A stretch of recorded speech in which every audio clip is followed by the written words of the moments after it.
وسراجا منيرا أما بعد فأعوذ بالله من الشيطان الرجيم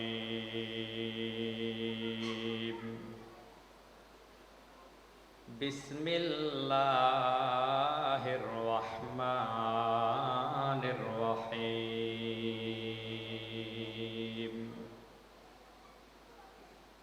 قل هل يستوي الذين يعلمون والذين لا يعلمون فقد قال النبي صلى الله عليه وسلم خيركم من تعلم القرآن وعلمه أو كما قال النبي عليه الصلاة والسلام صدق الله العظيم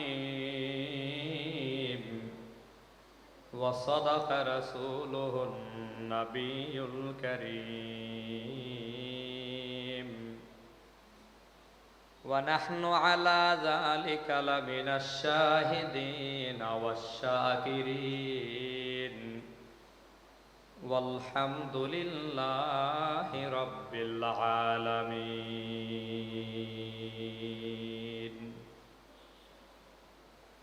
وقال سبحانه وتعالى في شان حبيبه ومحبوبه ومعشوقه إن الله وملائكته يصلون على النبي يا أيها الذين آمنوا صلوا عليه وسلموا تسليما সবাই মহাব্বতে দুরূদ শরীফ পড়ি আল্লাহুম্মা সাল্লি আলা মুহাম্মাদ ওয়া আলা আলি মুহাম্মাদ কামা সাল্লাইতা আলা ইব্রাহিম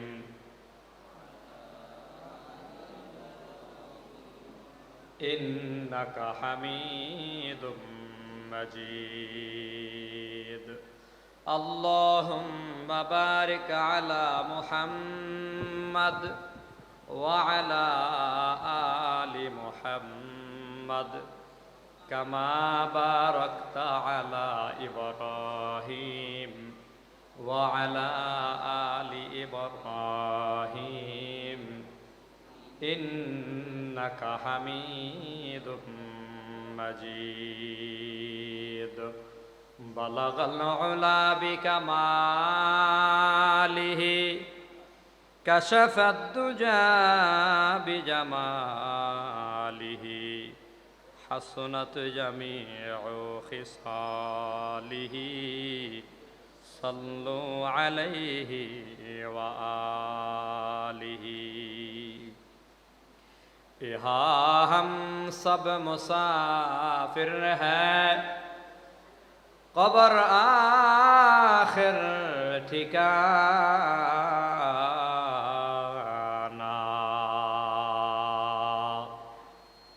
कोई आगे रवाना है कोई पीछे रवाना बलगल उला बिकमालिही कशफत दुजा बिजमालिही हसनत जमीउ खिसालिही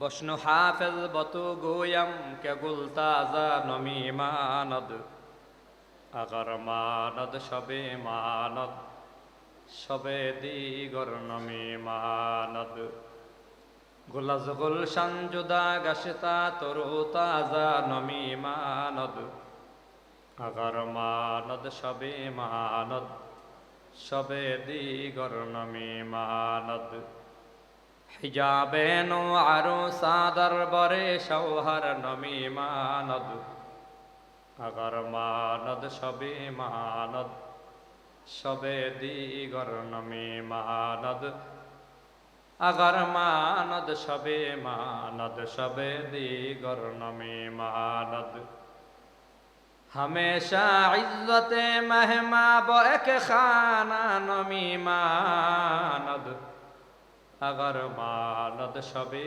मानद शबे दीगर नमी मानद अगर मानद शबे दीगर नमी मानद।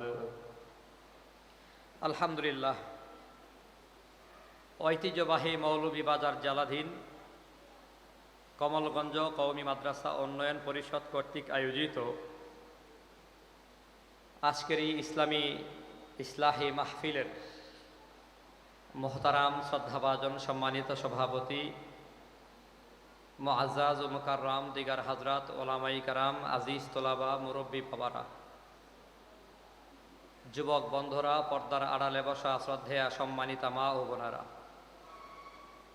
মহিয়ান গরিয়ান প্রভুর অসংখ্য অগণিত শুকুর এবং সুজুদ, যিনি মেহেরবানি করে দয়া ও মায়া করে রহমতি বরকতি জান্নাতি মজলিসে আপনাকে আমাকে কবুল ও মঞ্জুর করেছেন, এজন্য সকলেই কালিমাতুশ শুকুর একবার উচ্চ আওয়াজে একসাথে পড়ি আলহামদুলিল্লাহ।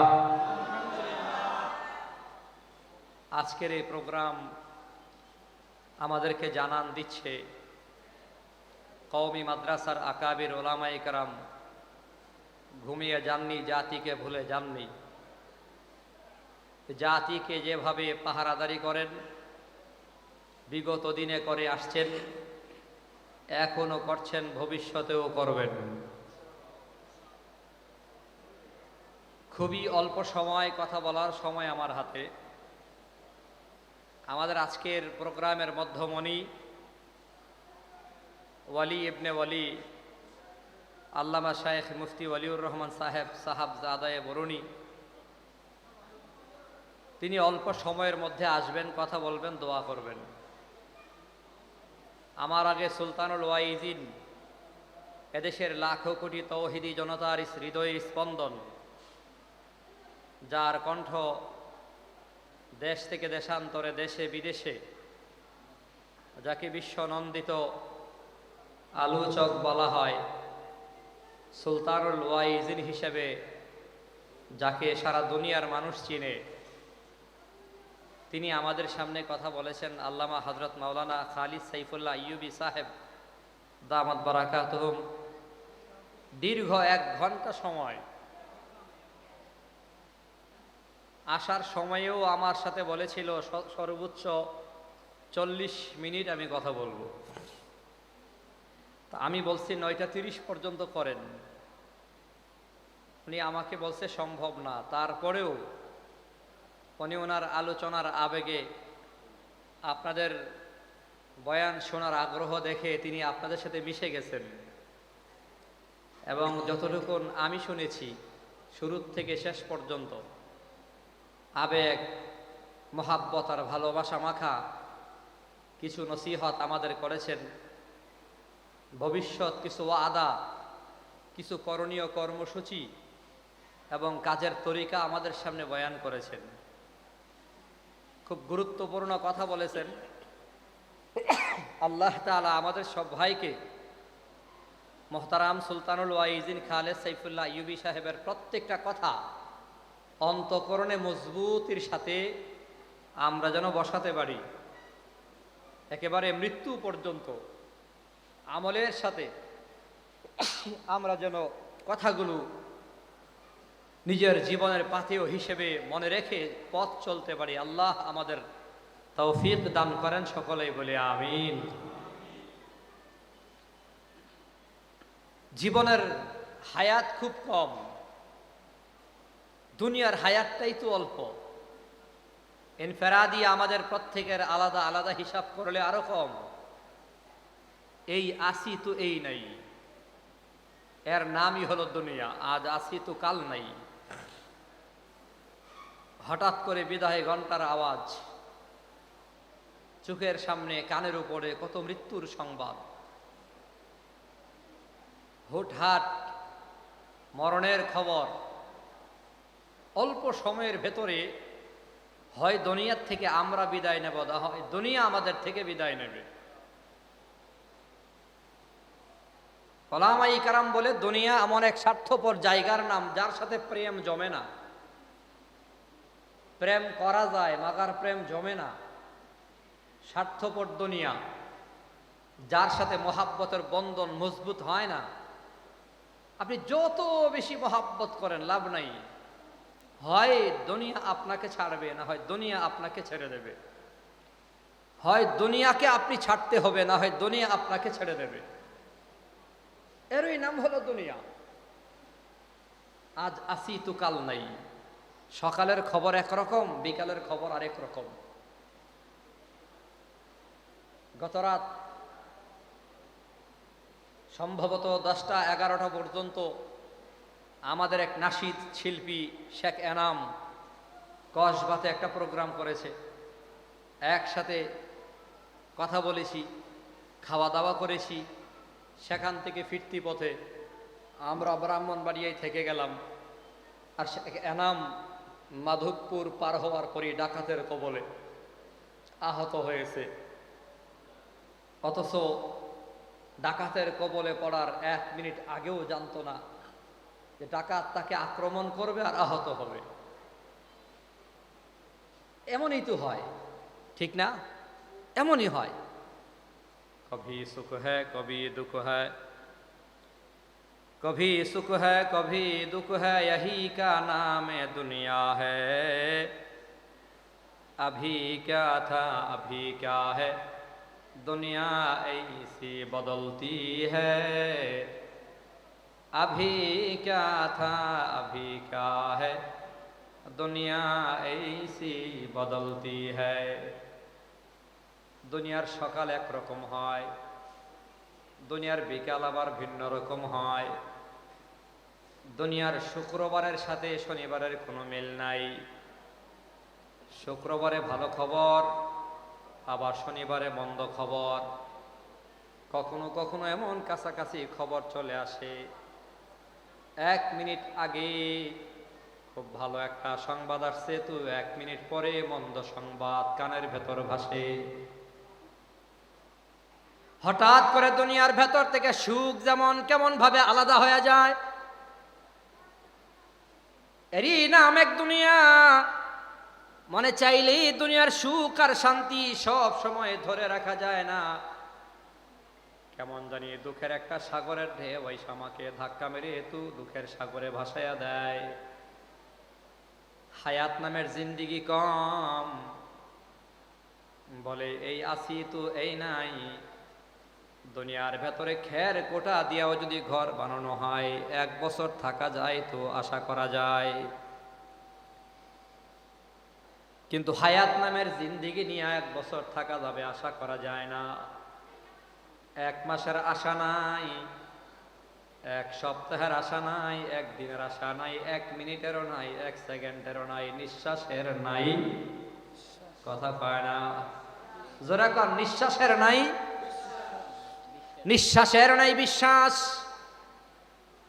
ওই যে জাপানের দিকে বিমান রওনা করেছে, 8.5 ঘন্টা সফর করে জাপানে যেতে হয়। আটলান্টিক মহাসাগর পাড়ি দিয়া জাপানে যায়। এত বড় মহাসাগর পাড়ি দিয়ে জাপানের দিকে বিমান রওনা করেছে। 8 ঘন্টা চলার পরে এখনো বিমান উপরে। আর মাত্র 30 মিনিট পরে জাপানের টোকিওতে বিমান ল্যান্ড করবে। 30 মিনিট পর জাপানের টোকিওতে বিমান ল্যান্ড করবে। এমন সময় ক্যাবিন ক্রু অথবা পাইলট একজন ফোন দিয়া বলে, এই যে ইয়ারফোন আছে, মোবাইলের ভেতর টেলিফোনের মতো মাইক্রোফোন হাতে নিয়ে ঘোষণা করে, ও বিমানের যাত্রী ভাইয়েরা, দুঃসংবাদ, কিছুক্ষণ আগে আমার সাথে পাইলট দুনিয়া থেকে বিদায় হয়ে গেছে। বিমানের ভেতরে সাধারণত 2 জন পাইলট থাকে। একজন কোনো কারণে যদি মিস করে তো আরেকজন হ্যান্ডেল হাতে নেয়। দ্বিতীয় জন মাইক্রোফোন হাতে নিয়ে ঘোষণা করে, আমার সাথী ভাই পাইলট দুনিয়া থেকে বিদায়। আশ্চর্যের বিষয় হলো বিমানের ভেতরে একটা পাখি ঢোকার ক্ষমতা নাই। বিমান যখন আকাশে ওড়ে একটা সুই পরিমাণ ছিদ্র বিমানের ভেতরে নাই, বাহিরের বাতাস ভেতরে যায় না, ভেতরের বাতাস বাহিরে আসে না। বিমান চলন্ত অবস্থায় সুই ঢুকাবার কোনো ফাঁকা থাকে না, একটা পাখিও ঢুকতে পারে না, সামান্য অনুপরিমাণ বাতাস ঢুকার কোনো জায়গা থাকে না।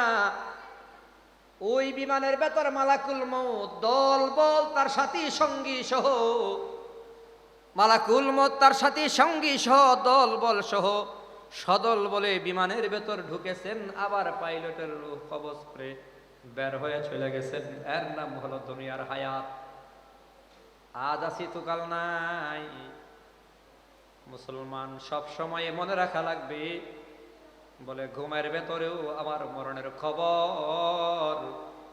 হয়তো ঘুমাইছি আগামীকাল অমুক জায়গায় যাব বলে, কিন্তু আর ঘুম ভাঙে নাই, ঘুম থেকে ওঠার ক্ষমতা আমার নাই। মানুষের জীবনটা এরকমই হয়। আমিও তো 27শে জানুয়ারি 28শে জানুয়ারি আমি আমার বাসার ভেতরে আমার ছোট বাচ্চা 14 মাসের ছেলে বাচ্চাটারে কোলে নিয়ে নিজে হাতে খাওয়াইলাম, নিজে হাতে খাওয়া দাওয়া করিয়ে ঘর থেকে বের হলাম, মাহফিলের পথে রওনা করেছি। সিলেটে 28 তারিখে আমার মাহফিল ছিল, 28শে জানুয়ারি। তো রাতে আমি থাকলাম সিলেট শহরে। 29 তারিখ মাহফিল হলো বিয়ানীবাজার। বিয়ানীবাজার মাহফিলে বয়ান শেষে যখন নামলাম, গাড়িতে ওঠার পরে আমার বাড়িওয়ালি ফোন দিয়া কয়, ছোট সন্তান আয়াজ মাহমুদ অসুস্থ, সম্ভবত বাঁচানো যাবে না। তো বললাম কি ব্যাপার? বলে পাতলা পায়খানা, জলদি করে হাসপাতালে নিয়ে যাও। বাসার থেকে মাত্র 20-25 মিনিট সময় লাগছে বাসায়, আর হাসপাতাল এতটুকুন পার্থক্য। বাসার থেকে বের হইয়া হাসপাতালে যেতে যেতে রাস্তার মাঝেই আমার কলিজার টুকরা সন্তান দুনিয়ার থেকে বিদায়। আমি কল্পনাও করি নাই 14 মাসের বয়সের সন্তান, কুলার বাচ্চার প্রতি মা বাবার আলাদা একটা কুলার বাচ্চার প্রতি কত দরদ আর কত মায়া। আগে শুধু বয়ানে বলতাম, কিন্তু বুঝতাম না। আমার নবীরও যখন সন্তান মারা গেছেন, নবী নিজেও কান্না করেছেন। নবী আরবি সাল্লাল্লাহু আলাইহি ওয়াসাল্লাম উম্মতকে শিক্ষা দিবেন, এই উম্মতের আপনজন মারা যাবে তো চোখের পানি ছেড়ে কান্না করবে না, আওয়াজ করে কান্না করবে না। ওই নবী আরবি সাল্লাল্লাহু আলাইহি ওয়াসাল্লাম চোখের পানি মানাতে পারে নাই। ওই যে নবীর কলিজার টুকরা ইব্রাহিম যখন দুনিয়া থেকে বিদায় হয়, ইব্রাহিমের বয়স সম্ভবত তখন 2 বছরের কাছাকাছি হবে।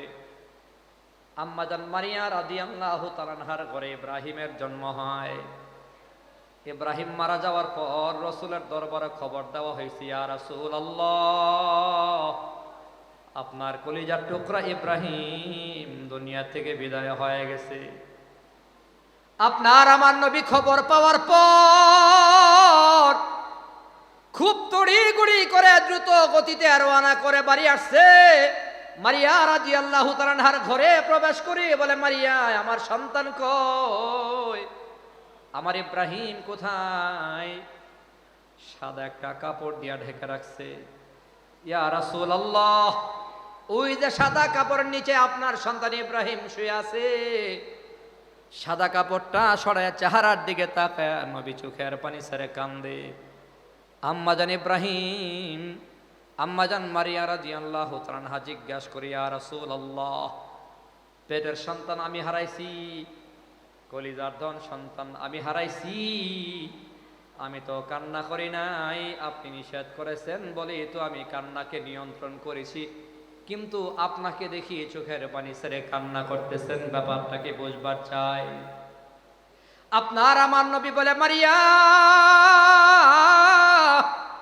আমি নবী কান্না করি না, আমার সন্তানের মায়ায় আমার চোখের পানি আমি আটকাইতে পারলাম না, চোখের পানি আমার কথা মানে নাই, আমার কথা শোনা নাই, সন্তানের মায়ায় আবার নবী চোখের পানি ছেড়ে কান্দার কয় মারিয়া তুমি যে কান্না করো নাই, ধৈর্য ধরেছ, তোমার জন্য সুসংবাদ শুনিয়া নাও।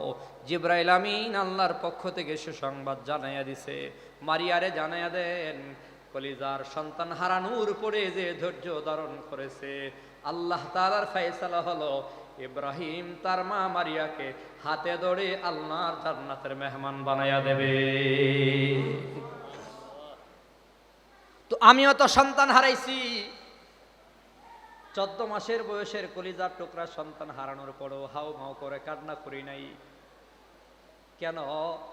আল্লাহ নবী হাদিসে বলছেন, যখন কোনো বান্দার সন্তান মারা যায়, সন্তান মারা গেলে পরে আল্লাহ তাআলা ফেরেশতাকে জিজ্ঞাসা করে কাবাস্তুম ওয়ালাদা আবদি, আল্লাহ তাআলা ফেরেশতাদের বলে আমার বান্দার সন্তান কি তুমি কবজ করেছ? ফেরেশতারা বলে নাম আল্লাহ, হ্যাঁ আপনার বান্দার কলিজার টুকরা সন্তান ছোট সন্তান আমি রূহ কবজ করেছি। আল্লাহ তাআলা বলেন আকাবাস্তুম সামারাতা ফুআদিহি, আমার সন্তান মানে আমার বান্দার কলিজার টুকরা কি তুমি কবজ করেছ?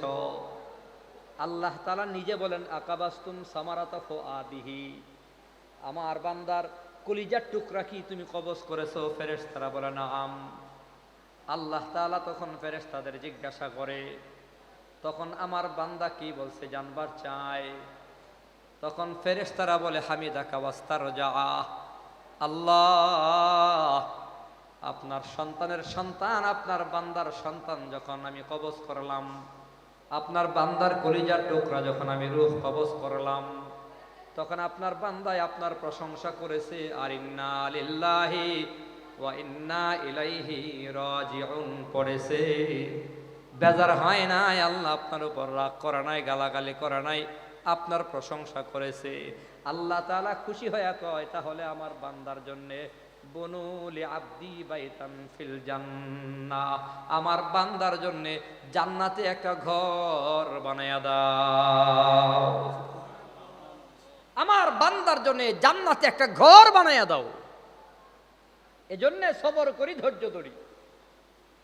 কিন্তু যেটা বোঝাতে চাইলাম, মানুষের সুখের খবর এর ভিতরে দুঃখের খবর। আমার বাড়িউলির মন অনেক বড় আছিল, আল্লাহ তাআলা আমার 3টা ছেলে সন্তান দান করেছে, 2টা মেয়ে দিছে, কিন্তু 3 ছেলের ভেতরে 1 ছেলে এখন নাই। আর 2 ছেলে 2 মেয়ে থাকার পরও এই ছোট বাচ্চার জন্য প্রতি রাত কান্না করে। 14 মাসের বয়সের বাচ্চা, তার ঘরের ভিতরে প্যান্ট আছে, গেঞ্জি আছে, তার পোশাক আছে, পরিধেয় কাপড়গুলো আছে। কোলার বাচ্চা যদি মারা যায় তো মায়ের কেমন দিল ভাঙে, মা কত কষ্ট করে, মা কত কান্না করে, নিজের চোখে এখন দেখি। বোঝানোর মতো কোনো ভাষা নাই, শুধুমাত্র হাদিস শোনাই। ধৈর্য ধরো, তো আম্মাজান মারিয়ার মতো জান্নাতে ঘর পাওয়া যাবা। আল্লাহ তাআলা নিজে বলছেন আমার বান্দা বান্দির জন্য জান্নাতে ঘর বানায়া দাও।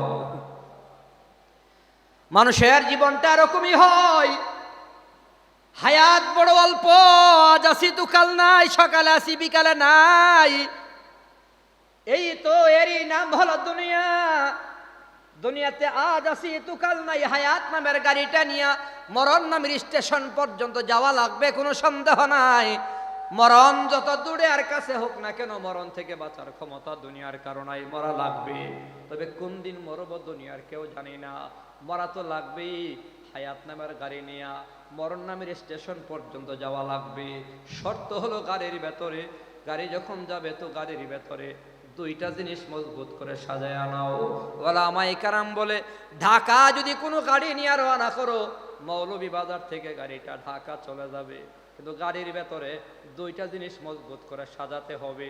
1 নম্বরে তৈল পেট্রোল অকটেন ঢোকাও, 2 নম্বর ভালো একজন ড্রাইভার বসাও। তৈল আছে, ড্রাইভার নাই তো গাড়ি চলে না, ড্রাইভার আছে, তৈল নাই তো গাড়ি চলে না। তৈল যেমন থাকা লাগবে, ড্রাইভার তেমন থাকা লাগবে। তৈল পেট্রোল আছে, ড্রাইভার কে লাগবে? ড্রাইভার।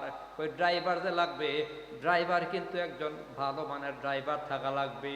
যদি গাঞ্জাখোর, মদখোর, নেশাখোর ড্রাইভার হয় তো গাড়ি খাদে যাবে, ড্রাইভার মরবে, নিজের যাত্রীগুলারা নিয়ে তো খাদের ভেতরে পড়বে, জীবন শেষ, সফরও শেষ, এজন্য ড্রাইভার ভালো থাকা লাগবে। ঠিক তেমনি ভাবে হায়াত নামের গাড়িটা নিয়ে মরণ নামের স্টেশন পর্যন্ত যাওয়ার ব্যাপারে দুইটা জিনিস গাড়ির ভেতরে সুন্দর করে সাজাও। এক নম্বরে ইমান আমল নামের তৈল পেট্রোল অকটেন ভালো করে সাজায় নাও। দুই নম্বরে আল্লাহ বলা একজন ড্রাইভার তুমি তোমার সঙ্গী বানায়া নাও। আল্লাহ বলা ড্রাইভার মানে ওলিয়ে কামেল একজন আল্লাহ বলার হাতে হাত দিয়া দাও। তোমার ড্রাইভার যদি আল্লাহ বলা হয়, শাইখে বরনা যদি তোমার ড্রাইভার হয়, শাইখে কাতিয়া যদি তোমার ড্রাইভার হয়, শাইখে গৌহরপুরি যদি তোমার ড্রাইভার হয়, শাইখে হবিগঞ্জের মতো ড্রাইভার বান্দা তোমার ড্রাইভার হয়, আরে শাইখে বরণীর মতো ড্রাইভার এমন আল্লাহ বলার ড্রাইভার যদি বানাতে পারো, চিন্তা নাই, টেনশন নাই, ইমান আমল নিয়ে গাড়িতে উঠা যাও আর ঘুমায় যাও। তোমার ড্রাইভার যেহেতু ভালো, তোমার গাড়িটা টান দিয়া আল্লাহর জান্নাতের পর্যন্ত তোমাকে জান্নাতের মেহমান বানায়া দেবে। হায়াত নামের গাড়িটার ভেতর ড্রাইভার যা থাকবে, ড্রাইভার আল্লাহ ওয়ালা হওয়া লাগবে, আল্লাহ ওয়ালা। ওই আল্লাহ ওয়ালা ড্রাইভার তুমি কোথায় পাবা? আল্লাহ বলা ড্রাইভার তুমি কোথায় পাবা? কই আল্লাহ বলা ড্রাইভার তো সেই যে ড্রাইভারের দিলের ভেতরে আল্লাহর ভয় আছে, আল্লাহর ভয়। ওই আল্লাহর ভয় কার ভেতরে আছে? আল্লাহ তাআলা নিজে সাক্ষী দিয়েছেন, ইন্নামা ইয়াখশাল্লাহা মিন ইবাদিহিল উলামা। উলামায়ে কেরামের অন্তরে আল্লাহর ভয় বেশি। অতএব উলামায়ে কেরামদেরকে বান্দা তুমি ড্রাইভার বানাও, মুরব্বি বানাও, বন্ধু বানায়া নাও। তোমার জীবন চলার পথে একজন রাহবার পরামর্শক আল্লাহ বলা ড্রাইভার তুমি উলামায়ে কেরামদের বানায় নাও। উলামায়ে কেরামদের ভেতরে ওই যে বলছিলাম ড্রাইভার, কিন্তু সঠিক একজন ড্রাইভার হওয়া লাগবে, ভালো ড্রাইভার। দুনিয়ার ভেতরে বিশেষ করে এই বাংলাদেশে খোলামেলা কথা বলতে হয়, বাংলাদেশে আল্লাহ বলা ড্রাইভার যেমন আছে, আবার গাঞ্জা বলা ড্রাইভারও সমাজের ভেতরে আছে না নাই? আল্লাহওয়ালা যেমন আছে, গাঞ্জাওয়ালাও আছে। শয়তান আছে, ল্যাংটা আছে, ল্যাংটা আছে, রাস্তায় ল্যাংটা ঘুরে, সেও নিজের ড্রাইভার দাবি করে, তার পেছনেও অনেক যাত্রী ঘুরে, হাজার যাত্রী নিয়ে ল্যাংটা ফিরে ঘুরে রাস্তায়। কিংবদন্তি মুফাসসির আল্লামা হাফেজ জুবায়ের আহমদ আনসারী রহমাতুল্লাহি আলাইহি বয়ানে বলছে, আপনারা শুনছেন, হুজুর বলে রাস্তা দিয়া যায় তো এক ল্যাংটা ড্রাইভারের পেছনে হাজার যাত্রী। একটারে জিজ্ঞাসা করলাম, কিরে কই যাস? কই আস্তে কথা কন হুজুর। ল্যাংটার পেছনে কি? কই হুজুর আস্তে। কি হইছে আস্তে? কই ল্যাংটা হইল মাল আছে। ল্যাংটা হইল আনসার হিসাব। হুজুর জবাব দিছিল, হ মাল যে কি আছে আর না আছে সব তো দেখাই যাইতে আছে। ল্যাংটার ভেতরে কি মাল তো দেখাই যায়। তেমন ল্যাংটা গাঞ্জাখুর আছে না নাই? আরে পীরের নামে, ড্রাইভারের নামে, খানকার নামে এমন ল্যাংটার খানকা, গাঞ্জার খানকা সমাজে আছে না নাই? সাবধান, ল্যাংটা গুলোরে মাঝে মধ্যে সাইজ করা লাগবে। যেমন ফখরে বাঙ্গাল তাজুল ইসলাম রহমাতুল্লাহি আলাইহি সাইজ করেছেন কিভাবে? ফখরে বাঙ্গাল তাজুল ইসলাম রহমাতুল্লাহি আলাইহির সামনে এক ল্যাংটা পীর। তো হুজুরে জিজ্ঞাসা করে, কিরে তুই ল্যাংটা কেন? কয় হুজুর আপনারা বুঝবেন না, ল্যাংটার ভেতরে কি লাভ আর কি ভাব বোঝার ক্ষমতা আপনার গোনাই। কেনে বল, আমারে বুঝায় বল। কয় ল্যাংটা আসছি এজন্যে আইসি, ল্যাংটা কবরে থাকবো, ল্যাংটা মাঝখানে আবার কাপড় কেন? জবাব দিছে, দুনিয়াতে আসছি ল্যাংটা, কবরে থাকবো ল্যাংটা, মাঝখানে আবার কাপড় কেন? হুজুর বলে, হ্যাঁ তাহলে আমারও তো একটা বোঝার বিষয় আছে। কয় কি বিষয়? কই সরাসরি বোঝা লাগবে, খাদেম এই ল্যাংটারে হাতে পায়ে বাইন্দা কারেন্টের পিলারের সাথে আটকায়া হাতুড়ি দিয়া পিটাইয়া সবগুলো দাঁত ফালাইয়া দে। হে আইসা দাঁত ছাড়া কবরে থাকবে, দাঁত ছাড়া মাঝখানে দাঁত কেন? যুক্তি আছে না নাই? হ্যাঁ, আইসে দাঁত ছাড়া, কবরে থাকবে দাঁত ছাড়া, মাঝখানে দাঁত কেন? ল্যাংটাকে হুজুর মাপ চাই, আর বাটপারি জীবনে করবো না। হ্যাঁ, যেমন কুকুর বলেন না, যেমন কুকুর এক তার সারা বলদ মাস্টার স্কুলে ঢুইকা পাক